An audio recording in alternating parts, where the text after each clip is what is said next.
Strategy Saturday, the 5 angles of mastery. Check it out. When I was a sophomore in college, I took a course in microeconomics. One concept stood out to me, and that was the law of diminishing marginal utility. At the time, it sounded complicated, but really it's just this. The more of something you have, the less each additional unit satisfies you, right? So like that first slice of pizza, excellent. The 7th slice, well, not so much. But here's the kicker. The real lesson that stuck with me from that semester wasn't about economics at all. It actually came from a short conversation after class I had with my teacher's assistant who helped support the professor in the course. And what he said has shaped how I think and how I learn to this very day.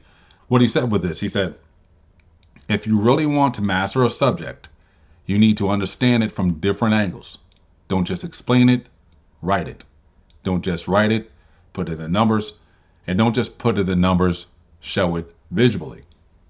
I wrote that in my notes because to me that idea was brilliant.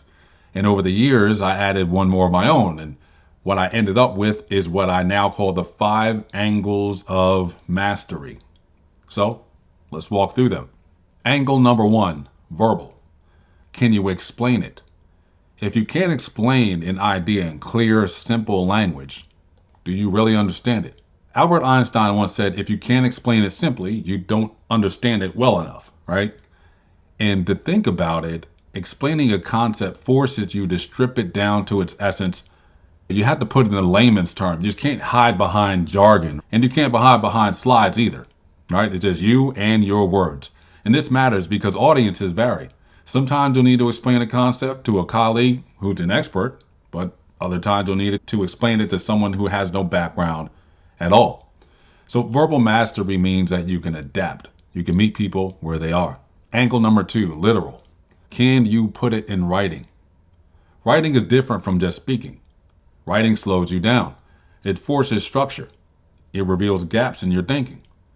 Have you ever thought you understood something, right? And then you tried to write it down and realize, hold on, this isn't as clear as I thought, right?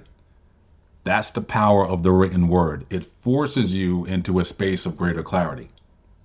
So don't skip the writing. Writing is where the understanding becomes durable. Angle number 3, mathematical. Can you express it as a formula? This doesn't mean that every concept becomes calculus, but math brings structure and logic, and it allows you to test assumptions, to quantify, and to model. So let's go back to my microeconomics course example again.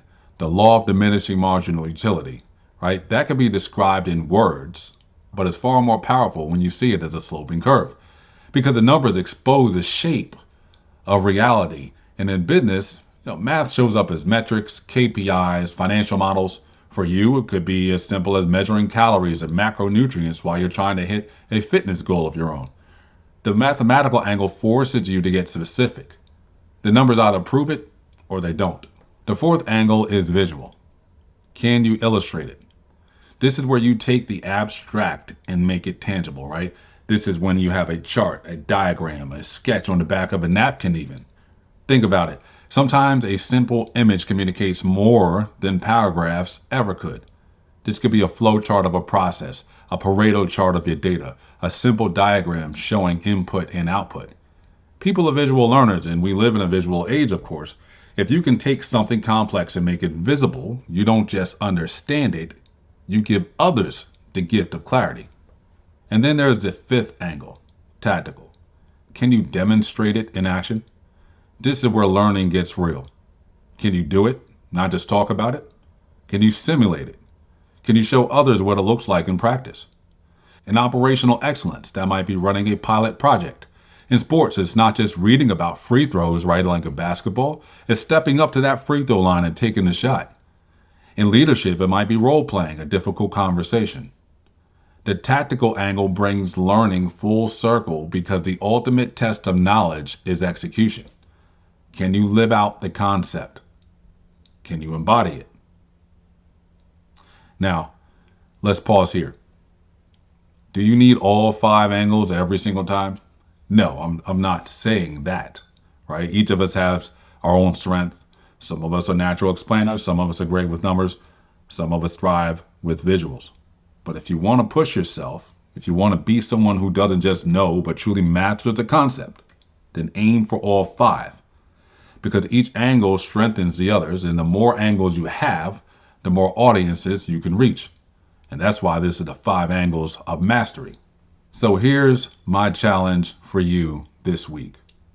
Next time you're learning something new, a skill, a framework, a big idea, just test yourself. Don't just read it and move on. Ask, can I explain it? Can I write it? Can I quantify it? Can I draw it or illustrate it? And can I demonstrate it? If you can hit all 5, you crossed a line from learning into mastery. This has been a Strategy Saturday. Strategy Saturday gives you the why. Execution Tuesday gives you the how. Let's bring them both together. Strategy, execution, to make it happen. Take care.